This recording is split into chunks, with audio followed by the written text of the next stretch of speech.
The past few years have seen unprecedented changes within the eternal land of Quel'Thalas. The Blood Elves, following the will of their crazed leader Kael'thas Sunstrider, channeled dangerous, chaotic magics to transform their sacred Sunwell into a gateway of unspeakable evil. While Kael'thas and his demonic masters were eventually defeated, a different kind of transformation occurred within the Sunwell itself, as a dying Naru sacrificed its life essence to reignite the Sunwell into a fount of holy energy. Now, the Blood Elf regent Lorthamar Theron sees a new hope on the horizon for his people. Over time, the Sunwell's light could cure the Blood Elves of their cursed state, but many still cling to the arcane powers they've procured and are hesitant to relinquish them. As one of the remaining Blood Elves, you must fight to protect Quel'Thalas and help redeem the soul of your ancient people.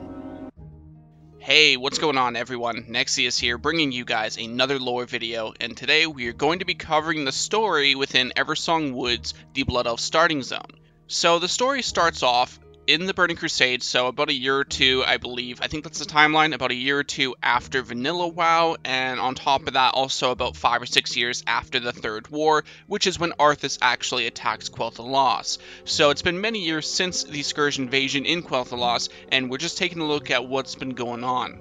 So, when Arthas and his Scourge army invaded Quel'Thalas years ago, he used the Sunwell to resurrect Kel'Thuzad. That was the only reason he was even there. The Sunwell was destroyed in the process of resurrecting him, and the majority of the Blood Elves were actually wiped out defending it. Once Arthas got what he wanted, he left Quel'Thalas, leaving remnants of Scourge all across Eversong Woods and the Ghostlands. The story of Eversong Woods focuses on the Blood Elves reclaiming their homeland of Quel'Thalas from the Scourge and other old rivals that have decided to take advantage of this. So that's going to be the main storyline. It's about protecting the borders, reclaiming Eversong from many old rivals as well as the Scourge, and just trying to fight back to restore their place in the world of Azeroth. So, in the game, the story starts off with us being sent to Sunstrider Isle to deal with the issues that have overwhelmed Falthrian Academy. When the Sunwell was destroyed by Arthas, the magic that the elves used to control their inhabiting creatures around, like the lynxes for example, that control began to wane because the magic was gone from the Sunwell. So, from mana worms to tenders and lynx, all of them became aggressive towards the elves, forcing us to put them down. Not only had the creatures become an issue, but the Blood Elves had also their own problem now as well. Blood Elves are addicted to magic and need it to survive, similar to the Nightborn, if you guys remember that storyline, where if they don't get enough mana, they become basically withered, kind of similar. In this case here, the Blood Elves actually become wretched, and that's what they're called here. So if they don't balance their intake like the Nightborn, they become wretched. With the Sunwell destroyed by Arthas, the Blood Elves would need to find a new source of magic before their people turn into these wretched. So while we're on the Isle looking into this issue, a betrayer of our people, Felendrin, refused to learn control with the mana and has now become a wretched himself. So we are sent into the Academy to dispatch him and his arcane wraiths so that it can be used once again for the Blood Elves. Once the Isle and the Academy are safe, we can now focus on our main objective, reclaiming Eversong Woods and securing its borders from the Scourge and the Ghostlands.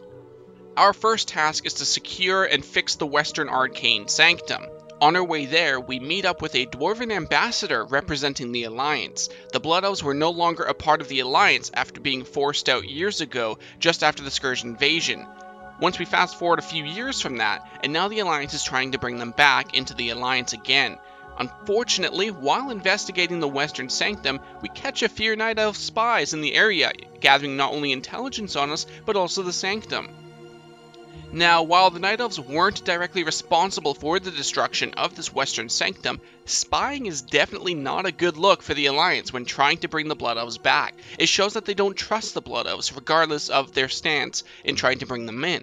So, embarrassed that we allowed an Alliance spy into our land, we decide to pay them back by luring the ambassador away in secret and assassinating him quietly. With the Western Sanctum secure and the spies dealt with, we head east to Farstrider Retreat. The Amani trolls have been at war with the Blood Elves for generations, as early as Warcraft 2, which is how they joined the Alliance in the first place. Long story short, the Alliance offered to send soldiers up, and in exchange, the Elves would teach 100 humans how to become mages. So that was a deal, and how we end up with the Elves in the Alliance in Warcraft 2.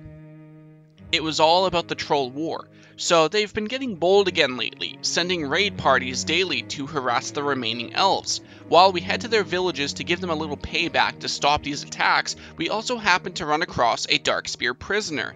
Now, nothing important is really said between us and the troll, but other than that, it just shows that they fight against the Amani as well, and it's a little thread there showing that the Horde have a common enemy with the elves. With the Sanctum secure and the Amani troll raids dealt with, we must now secure the southern border to the Ghostlands so that the Scourge cannot attempt any other invasions. When the Scourge settles, it plagues the life around it, and the path Arthas took to the Sunwell still remains to this day, and it's known as the Dead Scar. When the elves retreated, they were forced to burn their forests so that the death could not spread further into Eversong. This is important because the Tenders seek to restore the forests. While the elves are allied with the Tenders, the elves cannot allow the Tenders to restore the forests, as this will allow the plague to begin spreading through Eversong, making it unrepairable. With the Tenders not listening to the elves, we are forced to betray them and kill them. Along with this fiery defense, the elves also used ancient rune stones to power a barrier around Quel'Thalas. While it was destroyed in the war, some of them can still be repaired. This would be our final step to securing the borders and reclaiming Quel'Thalas for the Sindarai once again.